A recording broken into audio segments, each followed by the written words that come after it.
Hello students, today I am going to start my lecture with the topic reaction of metal with water. Students, generally maximum metals water के साथ react करके एक metal oxide और साथ में hydrogen gas का formation करते हैं, जिनको हम लोग लिख सकते हैं कि metal plus water equal to metal oxide plus hydrogen gas. और यहाँ पर फॉर्म्ड मेटल ऑक्साइड अगर वाटर सॉल्युबल हुआ तो उस केस में ये फर्दर वाटर में डिसॉल्व होकर मेटल हाइड्रोक्साइड का फॉर्मेशन करता है, जिसको हम लोग लिख सकते हैं कि metal oxide plus water equal to metal hydroxide. Means अगर मेटल ऑक्साइड वाटर सॉल्युबल हुआ तो उस केस में फाइनल प्रोडक्ट मेटल हाइड्रोक्साइड होगा। बट स्टूडेंट्स, सारे ही मेटल्स वाटर के साथ रिएक्ट नहीं कर पाते। इनका रिएक्शन डिपेंड करता है इनके रिएक्टिविटी पर। फॉर एग्जाम्पल, जो मेटल्स हाईली रिएक्टिव होते हैं जैसे कि पोटेशियम, सोडियम एक्सेट्रा, वे कोल्ड वाटर से भी रिएक्ट कर जाते हैं और इनका रिएक्शन इतना वायलेंट और एक्सोथर्मिक होता है कि रिलीज हुआ हाइड्रोजन तुरंत आग पकड़ लेता है। इनके रिएक्शन को हम ऐसे लिख सकते हैं: both potassium and sodium react with water to form their respective hydroxide and hydrogen gas along with the release of lots of heat energy। लेकिन जो मॉडरेट रिएक्टिव मेटल्स होते हैं जैसे कि कैल्शियम, मैग्नीशियम एक्सेट्रा, तो उनका वाटर के साथ रिएक्शन लेस वायलेंट होता है और साथ में इतना भी हीट रिलीज नहीं होता कि हाइड्रोजन आग पकड़ ले। इनके रिएक्शन को हम लोग लिख सकते हैं कि calcium plus water equal to calcium hydroxide plus hydrogen gas. अगर हम लीस्ट रिएक्टिव मेटल्स की बात करें जैसे कि एल्युमिनियम, आयरन, जिंक एक्सेट्रा, तो ये सब ना ही कोल्ड वाटर के साथ रिएक्ट कर पाते हैं ना ही हॉट वाटर के साथ, लेकिन ये स्टीम के साथ रिएक्ट करके अपने रेस्पेक्टिव ऑक्साइड और साथ में हाइड्रोजन गैस का फॉर्मेशन करते हैं। For example, aluminium react with steam to form aluminium oxide and release hydrogen gas.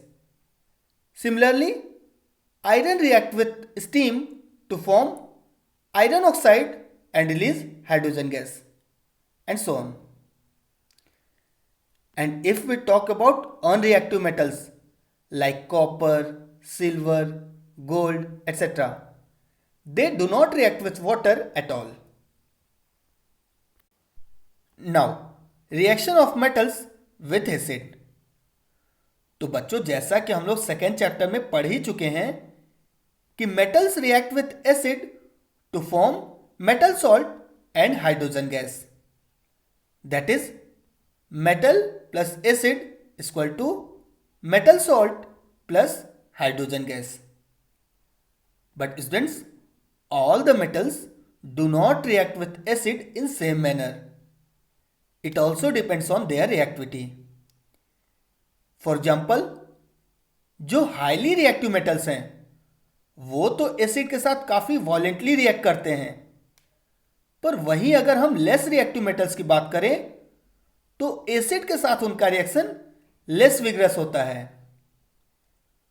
और जब हम उन मेटल्स की बात करें जो कि रिएक्टिविटी सीरीज में हाइड्रोजन से नीचे प्रेजेंट हैं, दैट इज अनरिएक्टिव मेटल्स, तो वे तो एसिड के साथ रिएक्ट ही नहीं करते। Next one is aqua regia. तो स्टूडेंट्स, कॉन्सेंट्रेटेड HCl और कॉन्सेंट्रेटेड HNO3 के 3:1 रेशियो से बना हुआ फ्रेश मिक्सचर ही एक्वारेजिया कहलाता है। और जैसा कि हम लोगों ने अभी पढ़ा कि अनरिएक्टिव मेटल्स एसिड के साथ रिएक्ट नहीं कर पाते, लेकिन ये एक्वारेजिया इतना डेंजरस होता है कि इवन अनरिएक्टिव मेटल्स को भी ये अपने अंदर डिसॉल्व कर सकता है। Next one is reaction of metal with the solution of another metal. तो बच्चों एक्चुअल में ये एक डिस्प्लेसमेंट रिएक्शन ही होता है जिसको हम लोगों ने फर्स्ट चैप्टर में पढ़ा था। For example reaction of iron with copper sulphate solution. यहां पर आयरन कॉपर को कॉपर सल्फेट सॉल्यूशन के अंदर से डिस्प्लेस कर देता है, जिसके कारण आयरन सल्फेट और कॉपर का फॉर्मेशन होता है। लेकिन ऐसा नहीं है कि कोई भी मेटल किसी भी मेटल को उसके सॉल्यूशन से डिस्प्लेस कर देगा। इसका एक कंडीशन है, दैट इज केवल मोर रिएक्टिव मेटल्स ही अपने से लेस रिएक्टिव मेटल्स को उनके सॉल्यूशन से डिस्प्लेस कर सकते हैं। लेकिन जो लेस रिएक्टिव मेटल है वो अपने से ज्यादा रिएक्टिव मेटल को उसके सॉल्यूशन से डिस्प्लेस नहीं कर पाएगा। फॉर एग्जाम्पल अगर हम आयरन और कॉपर की ही बात करें तो आयरन कॉपर से ज्यादा रिएक्टिव होता है, इसीलिए आयरन कॉपर को कॉपर सल्फेट सॉल्यूशन से डिस्प्लेस कर देता है, लेकिन कॉपर आयरन को आयरन सल्फेट सॉल्यूशन से नहीं डिस्प्लेस कर पाता। सिमिलरली अगर हम जिंक और आयरन की बात करें तो जिंक आयरन से ज्यादा रिएक्टिव होता है, इसीलिए जिंक तो आयरन को आयरन सल्फेट से डिस्प्लेस कर सकता है, लेकिन आयरन जिंक को जिंक सल्फेट सॉल्यूशन से डिस्प्लेस नहीं कर पाता।